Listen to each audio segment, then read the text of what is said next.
An op-ed that ran in the left of center rag on Monday titled, "Let's Declare a Pandemic Amnesty," with the subheadline, "We need to forgive one another for what we did and said when we were in the dark about COVID," had many folks seeing red. Now, I'm sure all of you have your own thoughts when it comes to this. Here are some more to chew on. For starters, the piece was, well written and frank. The op-ed's author was Professor Emily Oster. She was a champion of both masking and lockdowns as an early response to COVID. She showed little hesitation in resorting to utilizing the science as a weapon against anyone who questioned government protocols. However, to be fair to her, the mother of young children quickly came around to arguing for school reopening and later unmasking, which at times, of course, made her the brunt of criticism by both sides. Oster began her mea culpa by giving readers an inside look at what elitist life must look like. For example, when hiking outdoors, she went to the extreme measure of teaching her kids parental hand signals to be used by her whenever someone approached on the trail to politely alert her kids to firmly fasten their ineffective, useless cotton face masks. Once, Oster recalled when a little girl got too close to her then 4-year-old son on a bridge. What did the boy do? Simple. He screamed, "Social distancing, social distancing." To her credit, Oster now admits her son was totally misguided. Yes, I know. Us peasants would say Junior was totally wrong. But remember, folks, these are elitist intellectuals, and admitting that they were wrong would be like admitting they were wrong, and therein lies the problem. Of course now, where did Junior get this ridiculous idea from? Well, that's right. The apple doesn't fall far from the tree. Oster frankly admitted that outdoor transmission was vanishingly rare, and that her family's cloth masks made out of old bandanas wouldn't have done anything anyway, you think? But she explained the thing was, they didn't know. That seems to be Oster's main defense of her behavior and her actions. In other words, during the fog of COVID uncertainty, well-meaning folks on both sides advocated for and against pandemic policies like masking, lockdowns, and so forth, often contentiously believing what they were doing was right. She explained that in the fog of war, everyone was guessing, and in hindsight, some people just got lucky with their guesses. The people who got it right, for whatever reason, may want to gloat. Those who got it wrong, for whatever reason, may feel defensive, she wrote. In the face of so much uncertainty, getting something right had a hefty element of luck, and similarly, getting something wrong wasn't a moral failing. Then she reached the crux of her argument. We have to put these fights aside and declare a pandemic amnesty.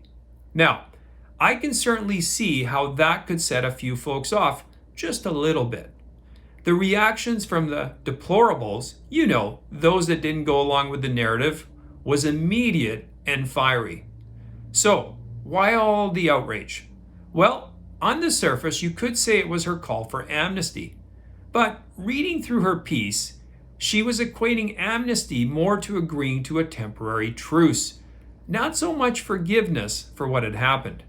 I think what really pissed folks off, like myself, was her failure to address the biggest difference between what she described as the two sides, the right side and the wrong side.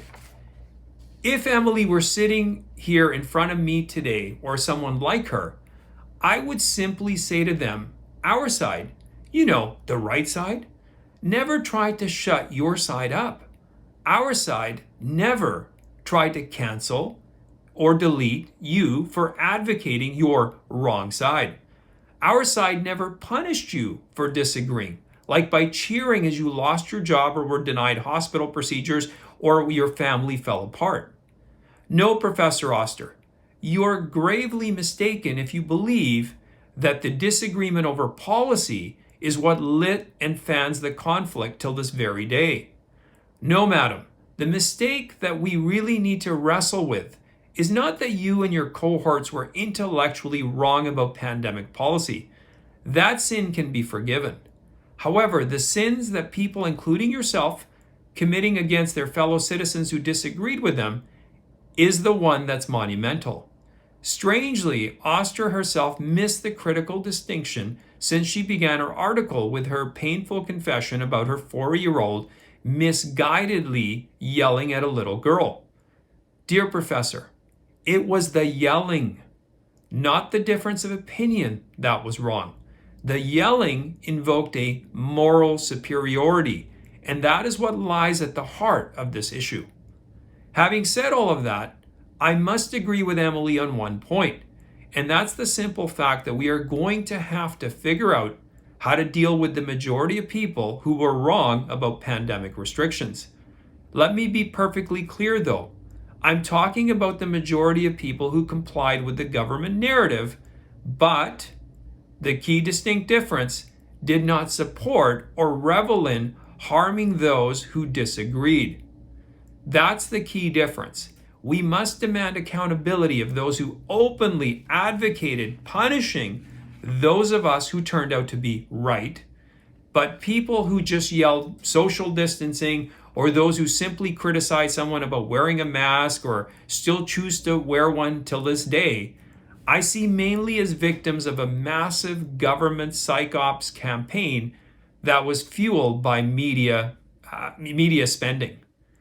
Anyways, it's something to think about. Let me know your thoughts. I know it's hard with this forgiveness thing. I lost my mother during this whole period, and I wasn't even able to go to the care home she was in because, well, of my vaccination status. So I know firsthand what this crap was like.